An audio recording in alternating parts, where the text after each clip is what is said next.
per protocol, and you are requested to silence your mobile phones.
Respected audience, our honorable chief guest, Her Excellency, President of Tanzania has arrived, and she is received by our Honorable Chancellor, Vice Chancellor, Honorable Minister of Education, and Honorable Minister of External Affairs at the entrance.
Respected dignitaries, I, on behalf of Jawaharlal Nehru University, welcome you all for the special convocation.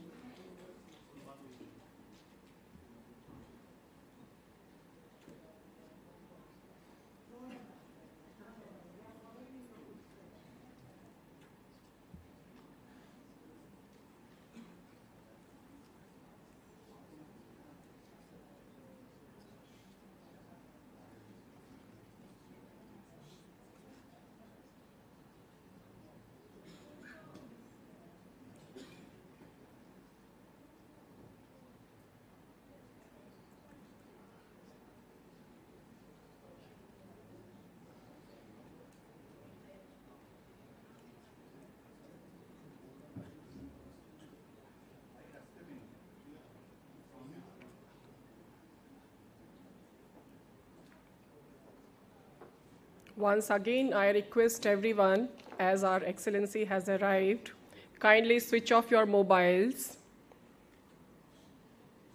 and maintain silence.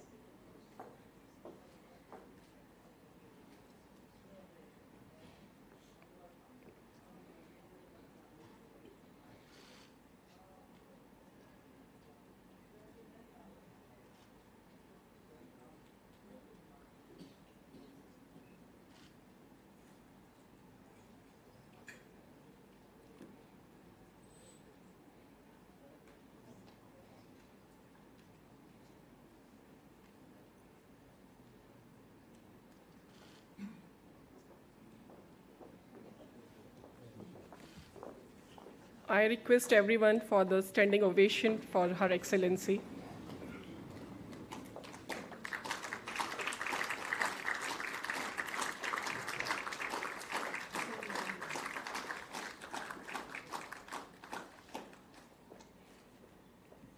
Kindly be seated.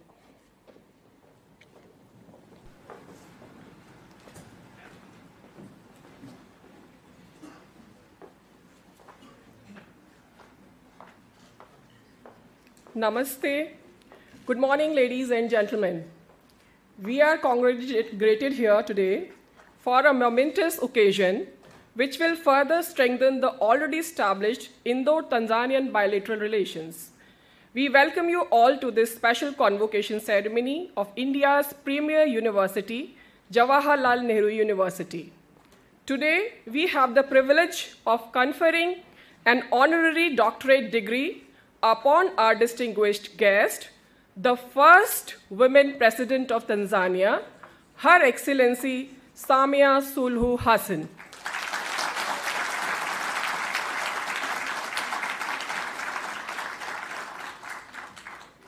With utmost respect, I would like to invite our Honorable First Women Vice Chancellor of Jawaharlal Nehru University, Professor Shanti Shri Dhulipudi Pandit, for the welcome address.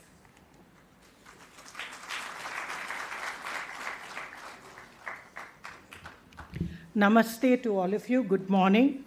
Most respected Her Excellency Samia Suluhu Hassan, who's also known as Mama Suluhu Hassan, President of the United Republic of Tanzania, and in the very spirit of our Honorable Prime Minister, we celebrate Nari Shakti today, that is women's-led development and women empowerment in the Amrit Kal, that is the 76th year of our independence, leading to 100 years.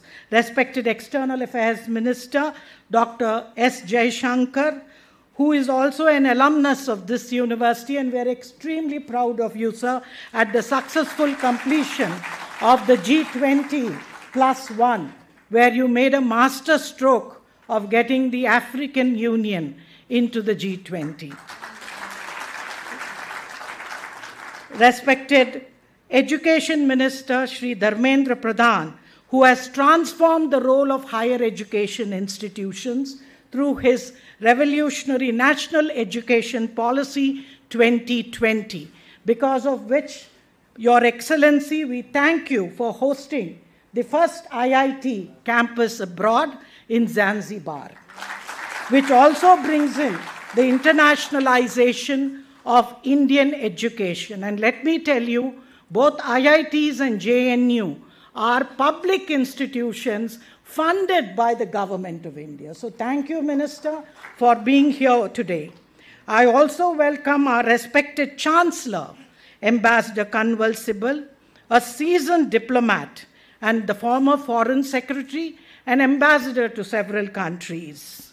He has just taken over, so we look for your guidance to make JNU go higher in its echelons. And dignitaries of the dais, honorable ministers from Tanzania, India, the Minister of State for Education, officials from the Ministry of External Affairs, Ministry of Education, JNU faculty, and students.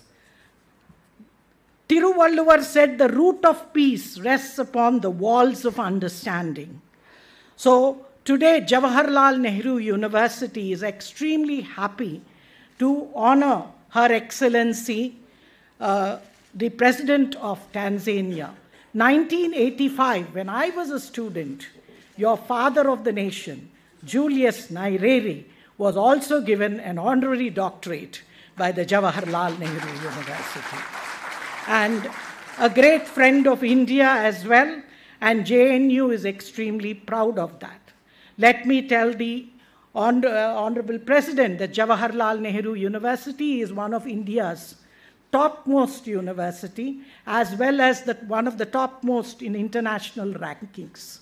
We are in the top 10 in 5 subjects in the QS rankings. We have also produced 2 Nobel Prize winners, and both of them in economics. And hence, I welcome you to Jawaharlal Nehru University today. As most of you know, that recently concluded G20 summit in New Delhi marked a significant milestone for diplomacy.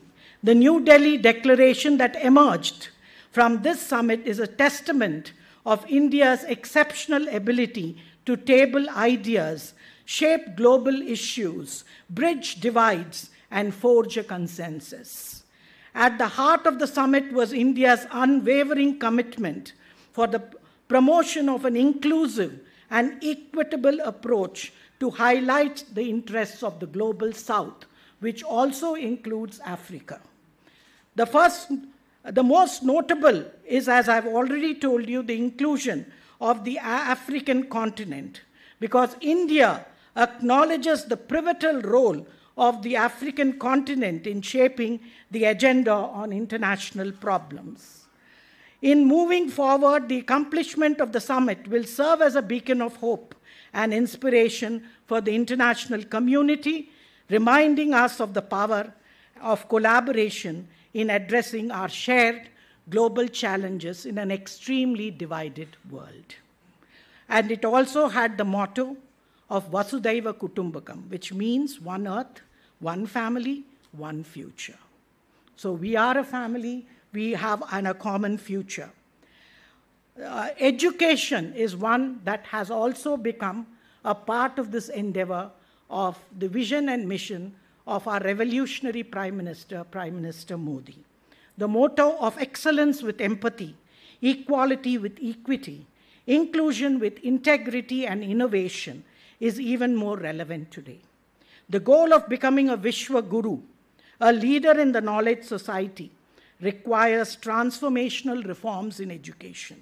Our Honorable Minister here has been giving a very strong leadership in heralding in the NEP, New Education Policy of 2020, which is indeed a unique framework, for it brings in continuity with change, realm with region, holism with specialization, the stress on interdisciplinary and multidisciplinary aspects of knowledge, balance between science and technology, social sciences, humanities and languages, a touch of the local, regional with the national and international, as well as the universal.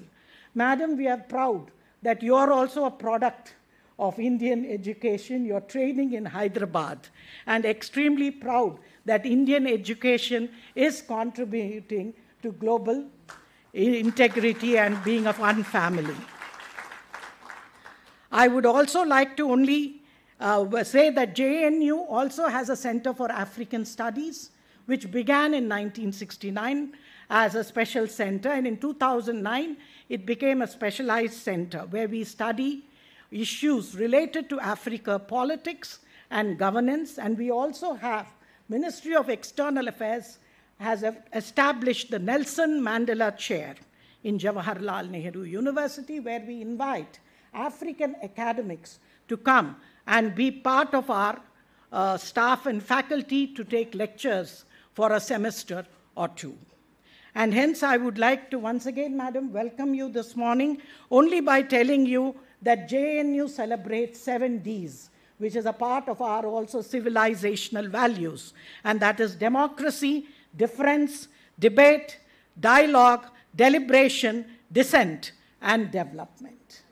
Once again, welcome, ma'am, to Jawaharlal Nehru University, and we are extremely proud to give the first woman the honorary doctorate, and I think JNU is greatly benefited by your presence this morning. Thank you. Thank you very much, Honorable Vice Chancellor, Madam, for your inspirational and informative address. We now request Honorable Chancellor of Jawaharlal Nehru University, Ambassador Shri Kanwal Sibal, for the address. Ambassador Sibal retired as Foreign Secretary to the Government of India. In 2017, he was awarded with the prestigious Padma Shri Award for his distinguished services in the field of public affairs.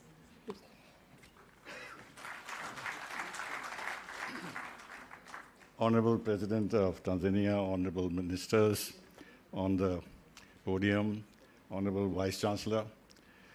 As the Vice Chancellor said, I took over my new responsibilities, if these are responsibilities, just a few days ago. It's supposed to be a ceremonial post, so I thought I would only be part of the ceremony, so they didn't tell me I needed to speak. But you know, I am very happy to be able to talk to you because of my personal association with Tanzania. As Deputy High Commissioner of India in Tanzania from 1976 to 79, at the time when Mwalimu Julius Nyerere was president, I got to know the country and its people, and of course its wonderful game parks.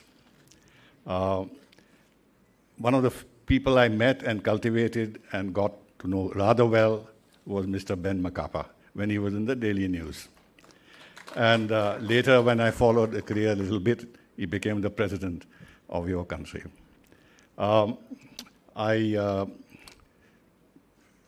knew another gentleman, Mr. Maramba. He was the head of the Small Industries Development Organization. I couldn't follow his career, but we had a very good relationship because it is in this area that we were cooperating a lot with Tanzania to help set up small industries in the country. And then, of course, we climbed the Kilimanjaro in January 1977 with Colonel Amin Kashmiri. But the interesting part is this, that they wanted absolutely the same gentleman who planted the Uhuru flag on Kilimanjaro in 1960, 60. That is Major Nirende. And but Nirende was in Zambia at that time.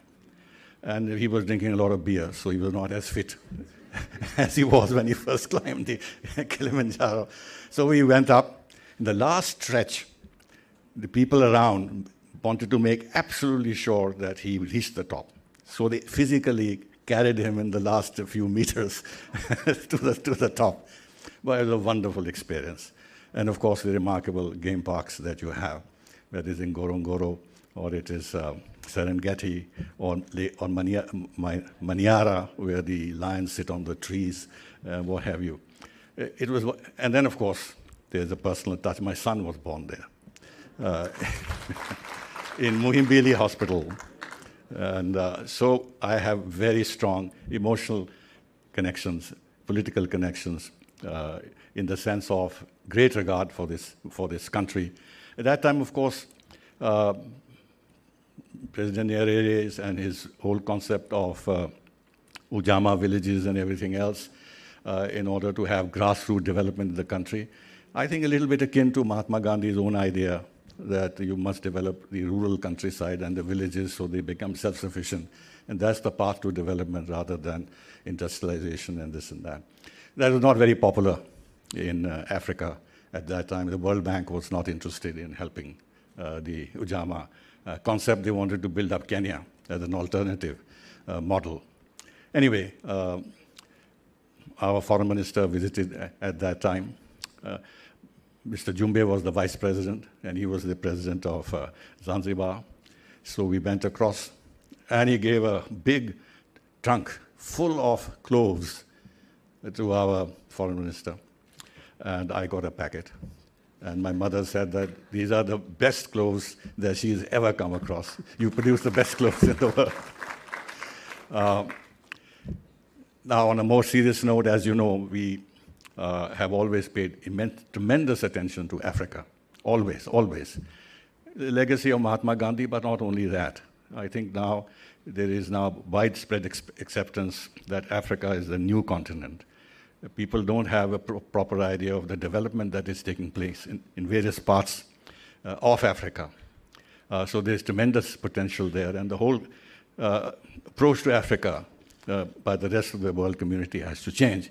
But in our case, I think we never had that kind of an exploitative approach towards Africa, that you extract minerals and everything else. It has never been. It is much more cooperative in nature, building up capacities in various areas, training, education, capacity building in general, health, IT, what have you, and do projects which the country wants, not which sort of suit our own interests. We, as was mentioned, took the lead to propose the membership of the African Union in the G20 successfully. But before that, as you know, as part of of course, at the G20, we focused on the Global South in a big way. As the Foreign Minister will mention, that we had this meeting of Voice of the Global South in 125 countries participated virtually. But it goes further back. There was a South Commission of which President Julius Nyerere was the chairman. Our former Prime Minister, Manmohan Singh, was the secretary. So this whole concept of solidarity with the Global South has been very much a part of our foreign policy. And in this, I think Tanzania has a very central feature. Thank you very much.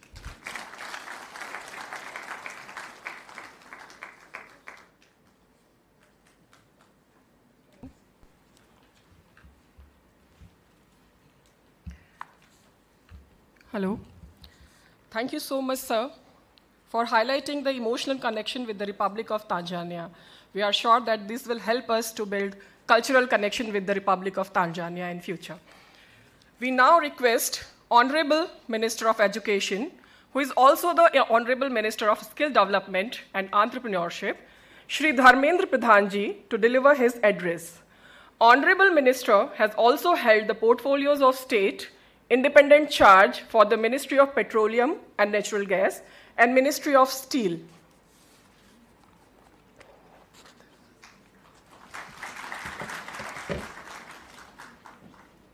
Good morning.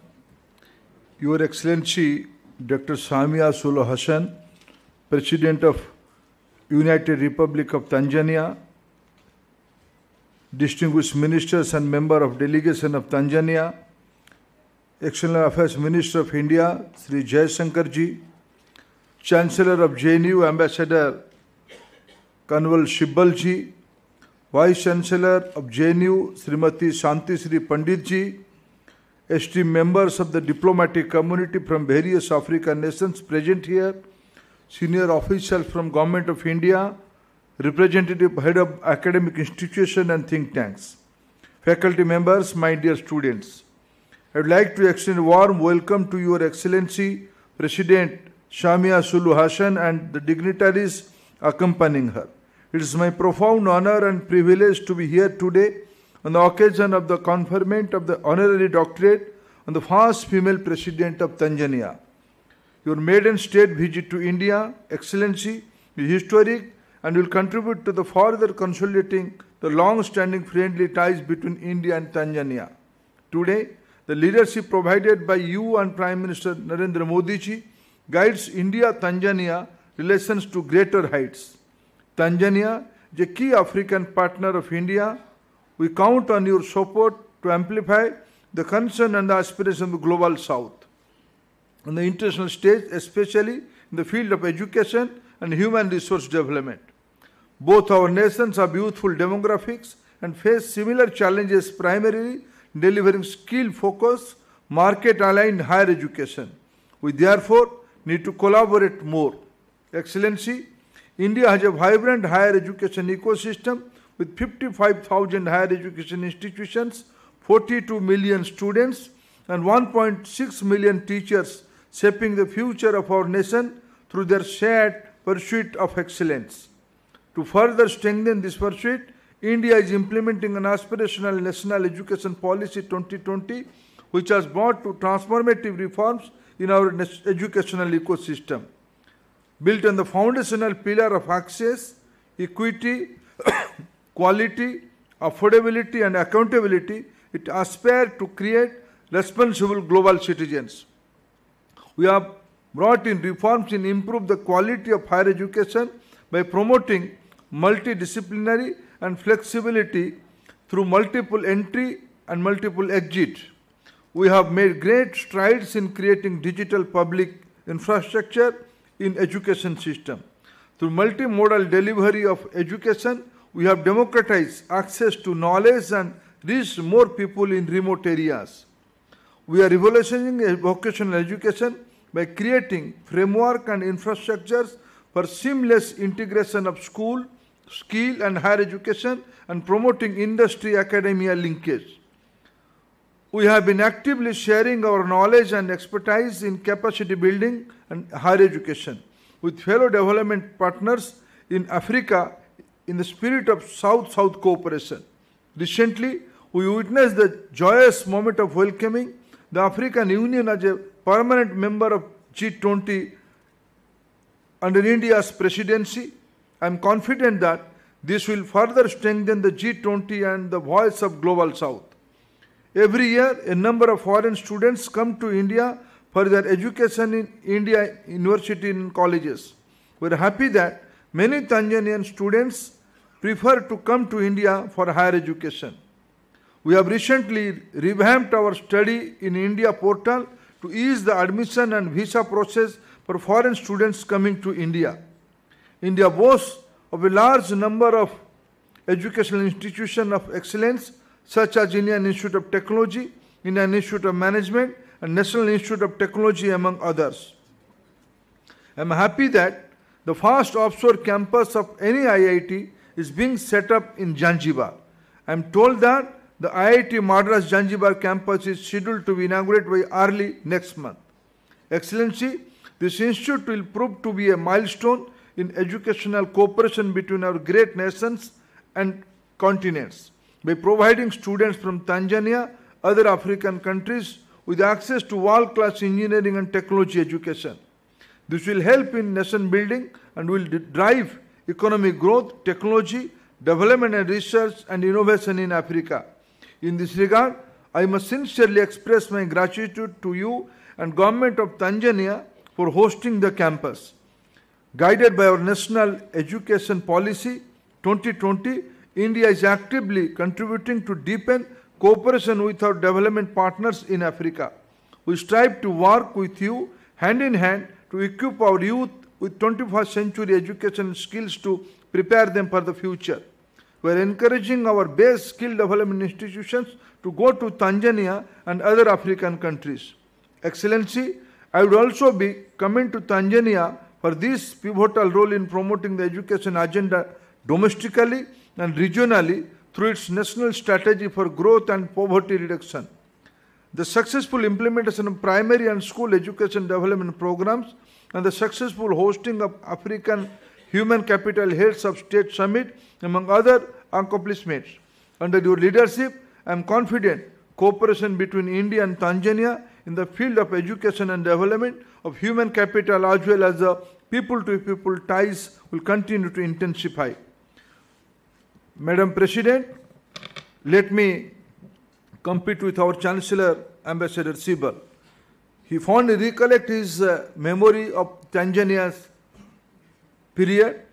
Recently, Madam President, one of the young girl from my native town in the eastern part of country, I belong to a state, Odisha, from a native small town. One girl climbed the Kalimanjaro mountain and he brought the pride for all of us. With these words, I once again welcome Your Excellency and your distinguished delegation and congratulate you on receiving this prestigious Supportive and encouraging all academic endeavors in JNU. Now we are privileged to have with us the Honorable Minister of External Affairs of India, Dr. Subramaniam Jaishankar, a renowned diplomat. We are proud to inform you that Honorable Minister is an alumnus of our premier university, Jawaharlal Nehru University. With utmost respect, I invite him to deliver his address. Thank you.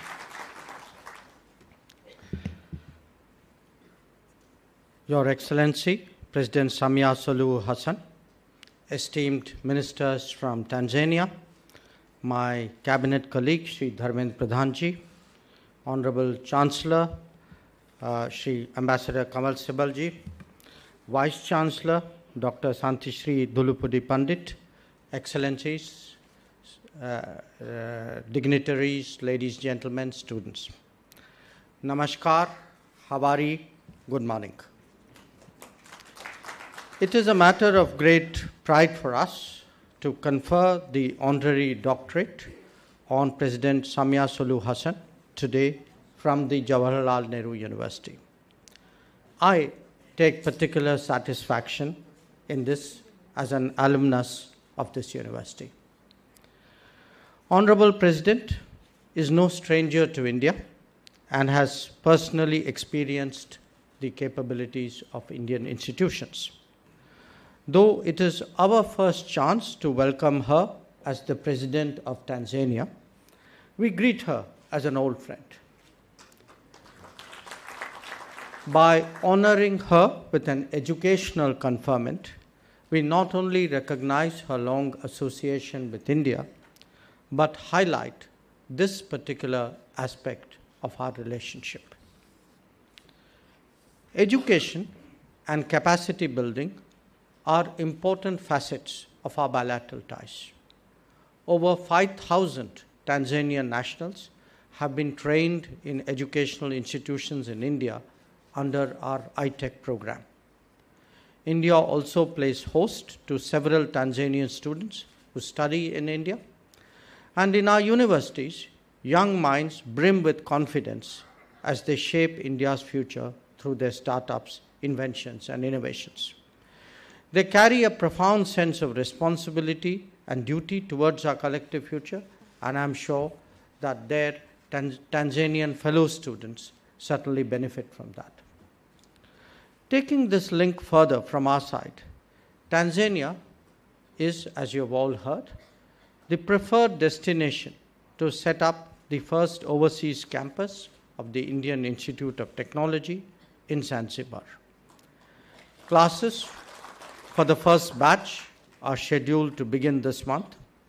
The institution has the potential to become the premier center for technical education for the entire African continent. It is symbolic of our cooperation with the Global South, and I deem it a personal privilege to have been present in Zanzibar at its inauguration. As I noted, the first cohort of, I believe, 70 students has been finalized, and it actually reminds me of my own years in JNU because these years were the inception years of this university. Providing a voice for the Global South has been the overriding concern of our G20 presidency. And again, you're all familiar that we consulted with 125 countries at the Voice of the Global South Summit to ensure that the G20 addresses the fundamental issues of the developing world. The inclusion of the African Union into the G20 as a full member was one of the highest successes of our presidency.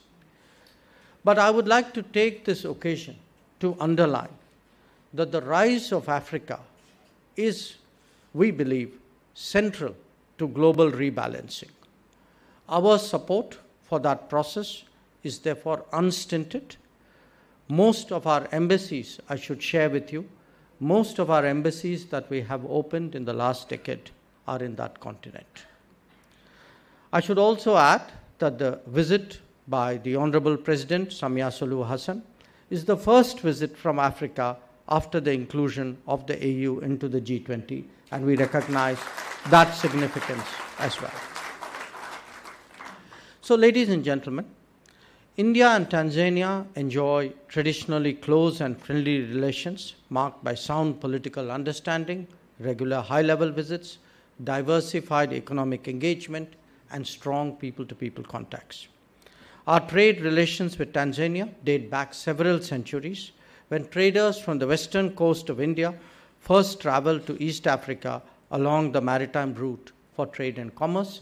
In fact, yesterday, when the Honorable President met Prime Minister Modi, this was the connect between our western coastline, the state of Gujarat, and Zanzibar in particular, I think was very much the subject of conversation. Economic ties between our two countries have always been a strong pillar. I'm happy to inform that despite the global disruption and challenges posed by the pandemic, our bilateral trade has witnessed strong growth from both sides and today stands at close to $6 billion. With India already as the fifth largest economy, the Indian government is vigorously pursuing sweeping reforms aimed at ensuring inclusive growth. India has grown as an economic powerhouse, and this offers opportunities to businessmen from Tanzania to be part of our growth story. While India is one of the fastest growing economies of the world, Tanzania has also displayed impressive economic performance. This offers enormous opportunities for further cooperation and convergence between the two countries, and I should say we are really limited only by our ambition. Our engagement with Tanzania, indeed with all of Africa, continues to be guided by the 10 principles enumerated by Prime Minister Modi in July 2018. In essence, it is cooperation based on our partners' priority.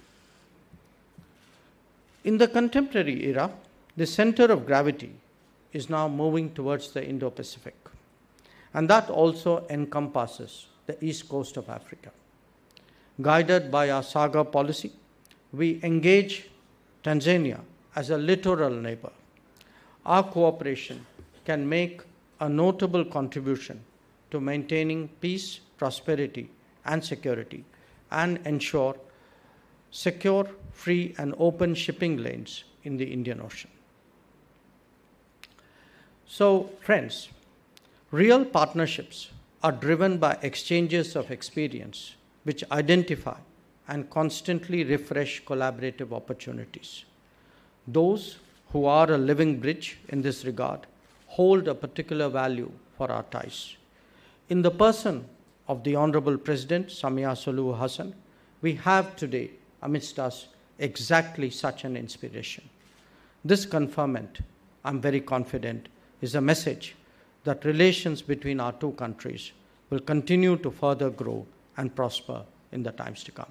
Thank you.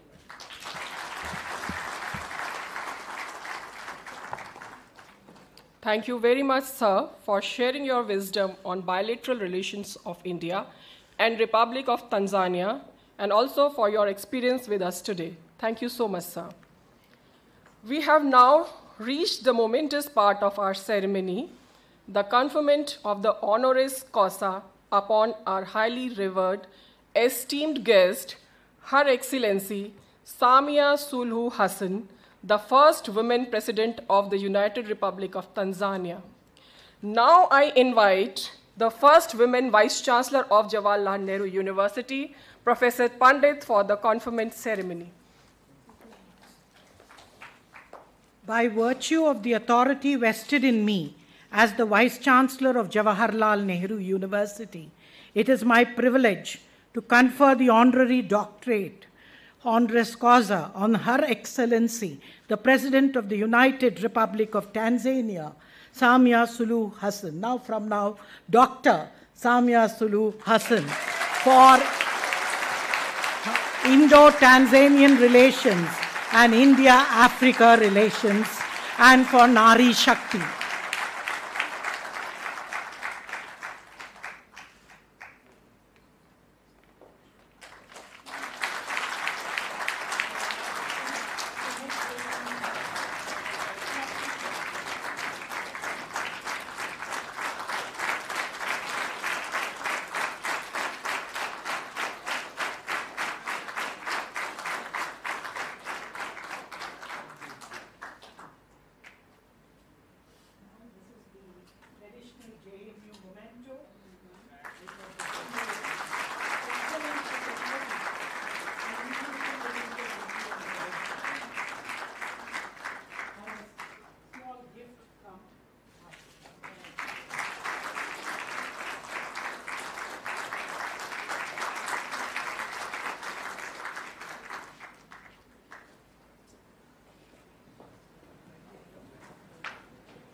Many, many congratulations, Her Excellency.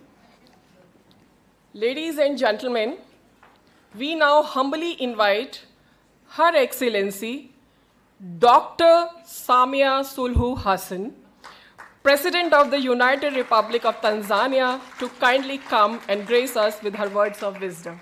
Please, ma'am.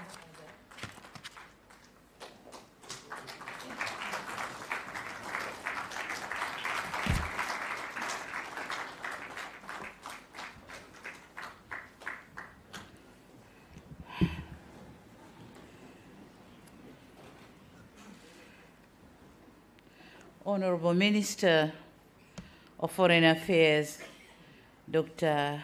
Jaishankar, Honorable Minister for Education and Skills Development, Shri Dharmendra, Honorable Minister for Education, Marumo Debi, Chancellor of the Jawaharlal Nehru University, Professor Shanti Shri, Vice Chancellor, senior Indian government officials here present, ministers, permanent secretaries, and other members of my delegation, faculty members, fellow alma mater and students, members of the diplomatic corps, distinguished guests, ladies and gentlemen, namaste and good morning. The world say there's no midway in falling in love with India. Be it an Indian song, Indian movie, or Indian cuisine. It is very difficult to resist an Indian charm, and I agree. I have experienced it when I came to India for the first time in 1998 to study at the Hyderabad National Institute of Development and Administration.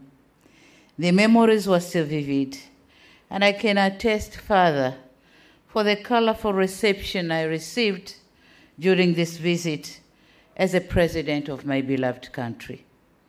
Thank you very much, India. Colleagues, a few minutes ago, I came into this university as a visiting guest. Few minutes after, you have changed me as a family and conferred me with an honorary causa degree. I'm now standing here as a family member of the great Jawaharlal Nehru University and no more as a visiting guest. Thank you very much. Thank you very much. This is what makes India irresistible. This is what makes India incredible India, not just of the beauty of its landscape, but also the generosity and the kindness of its people.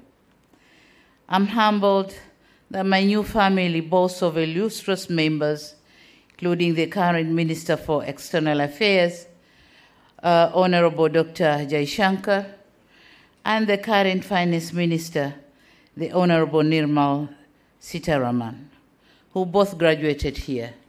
And I'm told even our Indian ambassador to Tanzania is a member of this university. So thank you very much.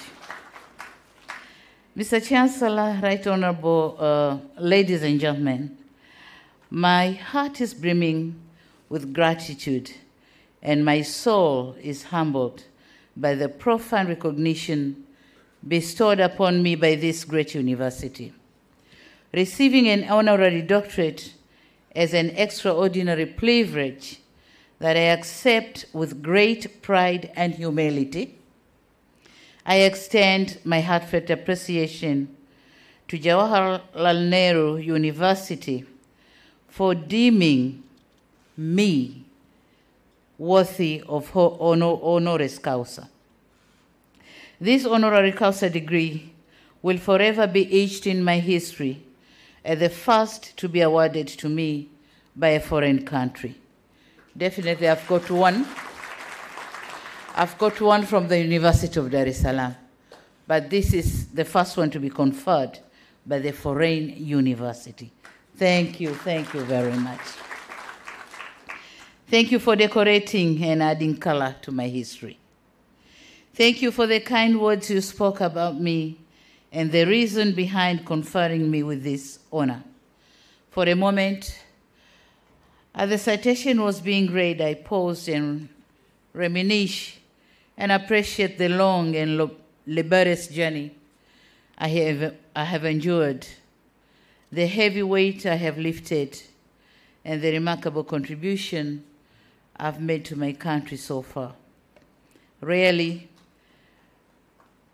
I do get time to breathe, unwind, and appreciate the journey, since life in the presidency gives one no time to think and reflect about oneself. You always think and reflect about the people. It has been and will always be a journey for the people, the country, and the world. Today, you gave me an opportunity to reflect. The flashback took me to my tiny coastal village at Kizimkazi in the islands of Unguja, Zanzibar, where I was born and raised. I reflected on my childhood as a girl child in a predominantly traditional African and Muslim community. A daughter born by a housewife and fathered by a teacher. Had little chance and no hope of becoming a president of Tanzania, especially given my educational journey where I studied higher education while working. Never had I dreamed of having a prefix before my name, but today I have it. Let alone dreamt of this prefix coming from a prestigious university, which is miles away from home. I become, certainly, not because I'm extraordinary, not because I'm self-made, but because I'm a product of many pair of eyes and hands which saw the potential in me, nurtured and supported me. I'm forever grateful for my late parents who saw an importance of investing in a girl child, taking me to school and supported my quest in furthering my education.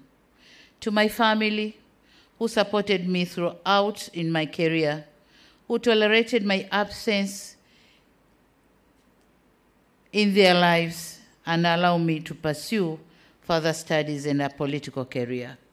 And among them, my son is here, Abdul, if you can send and see it.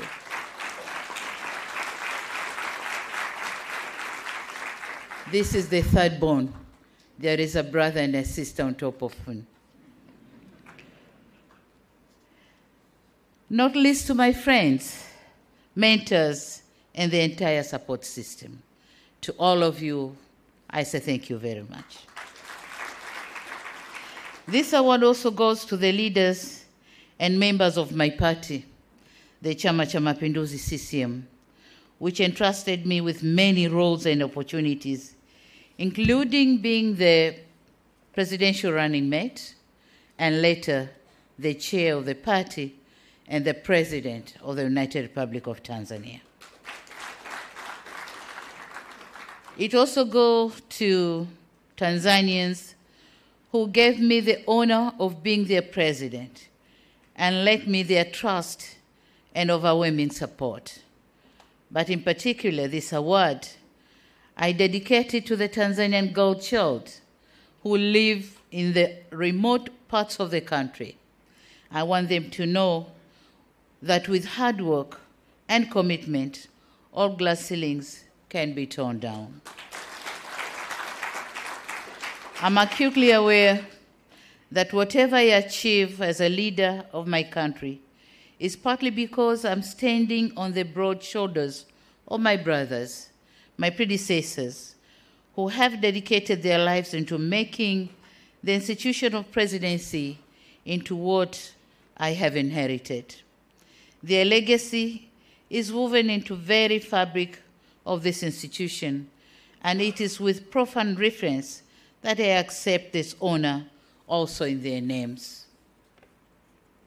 I could go on and on thanking everybody, since my success, if any, is the accumulation of many trusts, many efforts, and many supports I've received on my way up. And we in Africa believe that when the heart is full, it pours out from the mouth. So I refrain from overthinking because the list is endless. Thank you all. Mr. Chancellor, ladies and gentlemen, while I rejoice and celebrate this honor, I'm reminding myself that there is no free lunch. Much as you did not, out of respect or out of courtesy, condition me to deliver remarks upon being conferred an honorary degree, I understand that it is customary for an awardee to do so. And it may be inappropriate not to seize this opportunity to share with you my reflections on issues of mutual concern. I therefore wish to share with you my reflection on what is India to us, Tanzania and Africans. To us, Tanzanians, India is not simply a country. India is an extended family member, simply separated by a coastline, a strategic ally, a dependable partner, and a friend for all seasons. This is what we see in India. India and Tanzania relations dated long before pre-independence from our colonial master, United Kingdom. The monsoon trade connected our people through the Indian Ocean. The Indian community has lived and thrived in Tanzania for decades and spanned generations. They form part of Tanzanian citizenry and contributed to our struggle for independence and national building thereafter. And so, it comes to no surprise that Indian food, which ranges between Indian rice, curries, and traditional Indian desserts, form part of our menus on our tables. Moreover, some Indian words like lucky, pesa, kalam, rang, tayar, lekin, dunia, and kismat, they are also part of our cultural heritage. On the other hand, colorful Hindu temple forms hallmark on many of our towns. With the Diwali festival, while Diwali's festival is celebrated by all of us as a statement to our unity and appreciation of customs and traditions of our Hindu brothers and sisters in Tanzania. Suffice to say, we are more connected rather than disconnected. The blood ties, history, and relations are augmented by the Indian Ocean. This reflection on my delegation, this reflection is on my delegation, which include Tanzanians of Indian origin. Are you there? Tanzanians of Indian origin, Ahmed, Mohsen, and others.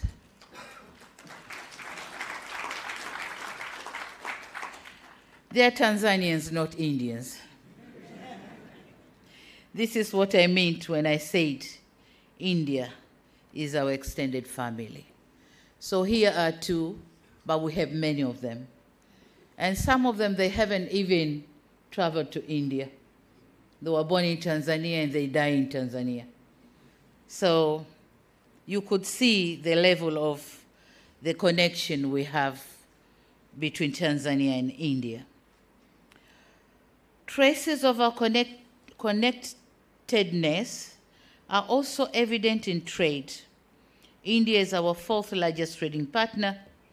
In the past 5 years, our bilateral trade volume has increased from $2 billion in 2017-18 to $6.5 billion in last June of 2023. India is also top 5 investment source for Tanzania, with 631 investment projects worth $3.7 billion. These are not words. These are numbers. And we all know words speak louder, but numbers speak clearer. So this is the clear picture of our relation. Given our historic bonds and bilateral ties, there is no excuse why India is not our #1 bilateral trade partner and investment source. This is an issue that preoccupied my discussion with Her Excellency President Draupadi Murmu and Right Honorable Prime Minister Modi. In a move to give a strong accent to our resolve, we had decided to elevate our relationship into a new strategic partnership anchored in 4 pillars, and they are maritime security, defense cooperation, development cooperation, and trade and investment. I'd like to thank the President of India, Her Excellency Draupadi Murmu, for her invitation, and the Prime Minister, the Right Honorable Narendra Modi, for engaging with me and my delegation through the details of our cooperation. At this point, allow me to thank everyone who has made my visit to India a success, with a special mention for His Excellency Biana Pradhan, Indian High Commissioner to Tanzania, whom, as I said before, happened to be an alumni of this great university. Mr. Chancellor, ladies and gentlemen, beyond familyhood and trade partnership, India is our strategic ally. India is now a powerful house.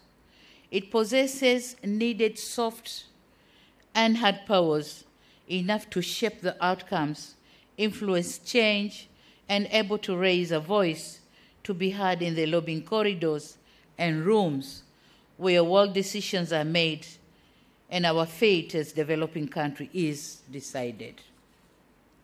We in the developing world immensely appreciate the leadership and contribution that India is making in preserving and restoring sense, value, and humanity to our increasing plurilateral, manipulative, and materialistic world.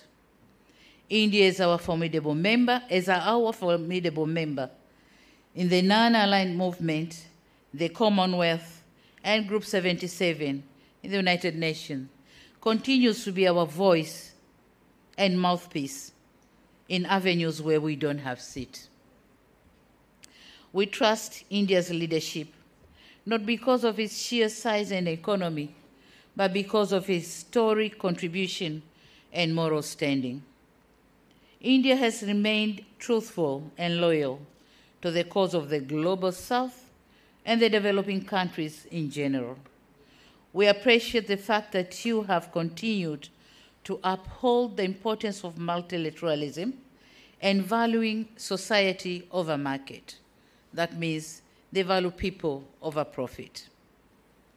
The role that builds hope for a better future. We in Africa are delighted with India's ascendancy to a position of global influence. We are comfortable because we are confident that India will never forget Africa. Signals and actions by India justify our confidence. India has advocated for the admission of the AU as a permanent member to the prestigious club of G20. This is a just gesture. And as a first African president visiting India, and on behalf, we congratulate, on behalf of my heads of state and government from Africa, we congratulate and commend India for successful completion of the G20 summit and be able to advocate for Africa to be a full member. Thank you so much. Tracing back, India played an important role in the decolonization of Africa. India provided material support for the armed liberation struggle of Southern Africa. India is now our important ODA partner. India has formalized our engagement through India-Africa summits and by opening first overseas campus of the world-renowned Indian Institute of Technologies in Zanzibar. It has demonstrated desire to export success in skills and development and technologies to Africa. India cares about peace and stability in Africa, as it is the largest troop-contributing country in the United Nations peacekeeping operations, most of which are in Africa. We in Africa can say here today, without fear of contradiction, that even when India reaches a pinnacle of global power, as it is bound to at some point, it will still retain the noble cause of Global South in her heart.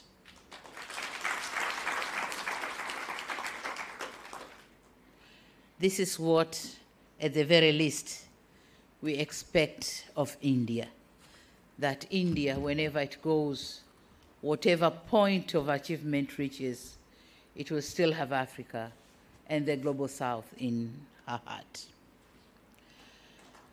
We are living in a different era of confronting new realities and new challenges, that India cannot overcome them alone, neither can Africa. Having united our efforts can increase our strength to face them and leverage our power to tackle them. Our partnership has helped us before to fight against piracy in the Indian Ocean, to help regulate and conserve our shared marine resources through the Indian Ocean Tuna Commission. We also stood up against unfair trade proposition in the WTO and pushed for the reforms in the United Nations and its Security Council. On another stride, the COVID-19 pandemic exposed us to the realities of inequality. Globalization did not deliver on its promise. The champions of globalization were the first ones to close their borders. The market did not work fairly for the developing world. When it comes to vaccine and PPTs, and the narratives of leave no one behind and global public good became nothing but empty rhetoric. True colors came out and masks of the big powers fell off. India, fortunately, did put humanity first before did put the humanity first by supplying millions of doses of vaccines to about 100 developing countries. This was admirable, but we need to do more together to prepare for the inevitable future pandemics. They need to invest in global health security to prepare our countries for future pandemics is imminent. Having vibrant pharmaceutical industry and advancement in research and development, I'm convinced that India is better placed to take leadership on this important crusade. We must work together to win the next test. Ladies and gentlemen, another area of convergence for Indo-Africa partnership is our noble fight for a just green energy transition. Much as we are positive about green energy transition, we are of the opinion that the time frame and the course switching towards a greener path should observe the principle of common but differentiated responsibilities. By saying so, we are not rebelling, but we are simply calling for justice. A just greener transition. Certainly, this is not too much to ask to the world. But India, being the world's 5th largest producer of solar power and the world's 2nd cheapest solar power, it stands a chance to impact Africa positively in terms of green transition. India provides an opportunity for Africa to leapfrog energy crisis in underserved areas through affordable and adaptable off-grid and mini-grids equipment and infrastructure. Likewise, Africa offers India the scale to expand its green energy industry and lead the transition. Ladies and gentlemen, in conclusion, I said at the beginning of my remarks that India means so much to Tanzania and Africa. I hope I've tried to in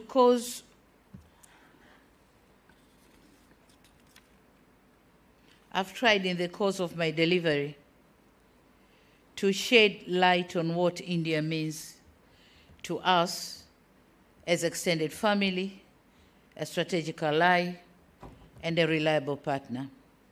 Our geographical proximity, cultural affinity, and demographic similarity give logic to a cheaper Indo-Africa economic and political cooperation and partnership. Our destiny is intertwined. Africa cannot purport to penetrate to the center of the world's economy without India. On the other side, India's leadership of the Global South in the pursuit of fair global order cannot be attained if Africa is in the periphery. This is to say, Africa and India are almost and always tied at the hip when it comes to unlocking the global challenges to our growth and development. In our struggle against colonialism and our cry on fairness in the global financial architecture, the principled world economic order, India has always been a shoulder for Africa to lean on. Next year, we are commemorating the 5th anniversary of the Declaration for the New International Economic Order, of which India was the main proponent. We must admit there was over-optimism in terms of the timeline and scale in attaining the new international economic order, and that resulted in disappointment. However, the new realities and lessons learned must compel us to forge for Indo-Africa cooperation to push for a more fairer world.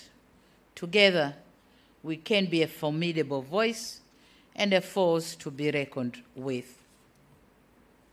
In closing,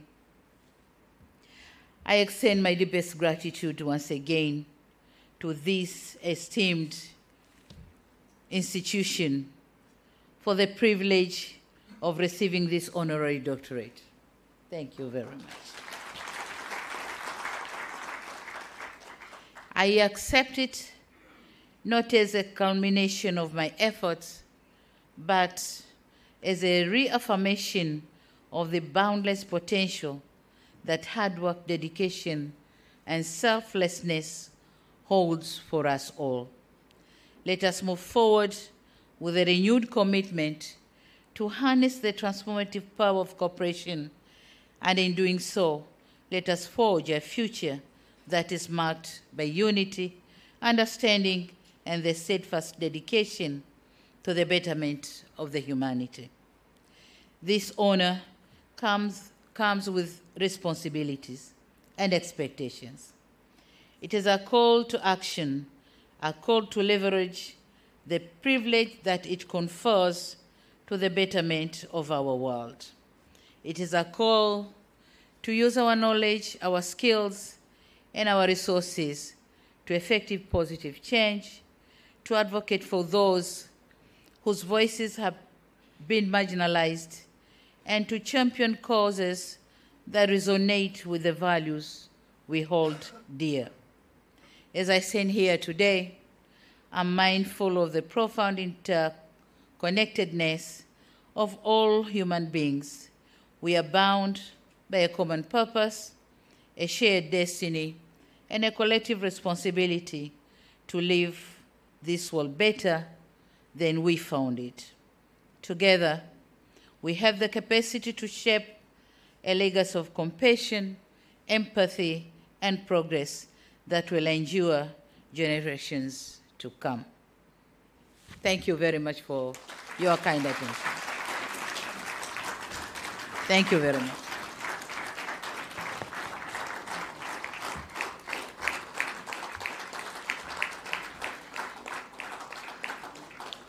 Thank you very much, Her Excellency, for sharing your love and deep connection with our beloved country, India. We wish that India's and Tanzania's bilateral relations and cooperation in all spheres will reach new heights under your dynamic leadership. Thank you once again, Madam, for your inspiring words and insight. Now I request Professor Ravi Kesh, Registrar of Jawaharlal Nehru University, to propose the formal vote of thanks.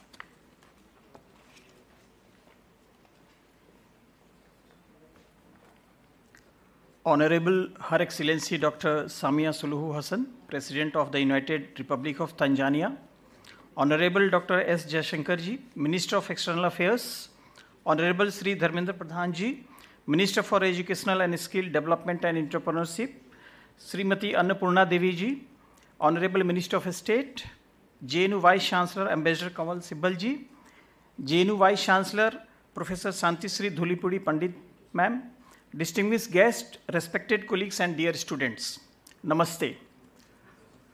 I stand before you today with a sense of privilege as I propose vote of thanks on behalf of our university for gracing this special convocation ceremony with your kind presence.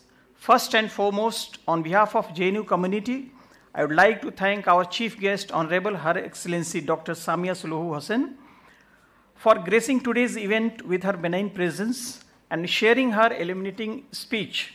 We were truly enlightened to hear her enlightening thoughts on her first visit to India as the president, along with her distinguished ministers before us.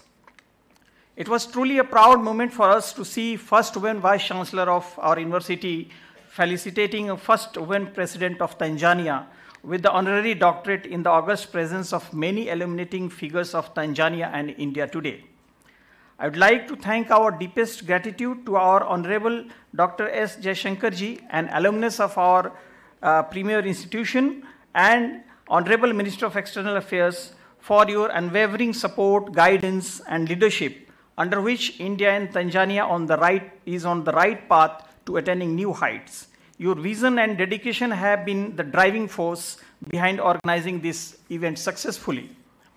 We are immensely grateful to our esteemed Minister for Education and Skill Development and Entrepreneurship, Sri Dharmendra Pradhanji, for your gracious presence today and enlightening us with your kind words of wisdom and encouragement. We are truly thankful to you, sir, for your constant guidance in fostering an environment of academic excellence, research, and innovation. We are grateful to our Venerable Chancellor Ambassador Kamal Sibbalji for his constant support, guidance, and encouragement.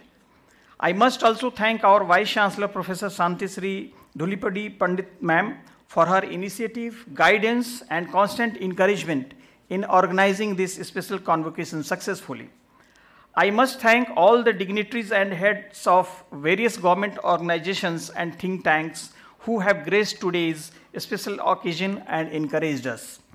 We offer our sincere thanks to all the deans and chairpersons and students of JNU and other institutions for extending your active support and cooperation in making this program successful. I convey our gratitude to the ROSIP, Delhi Police, Convocation Committee of JNU, the event organizations, and all volunteers for providing much needed logistic support, venue, and human resources, whose countless hours of planning and coordination have made this event a success.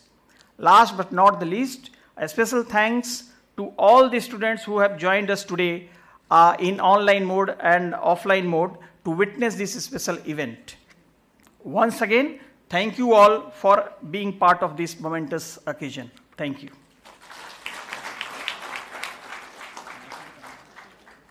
So with this, we conclude this special convocation.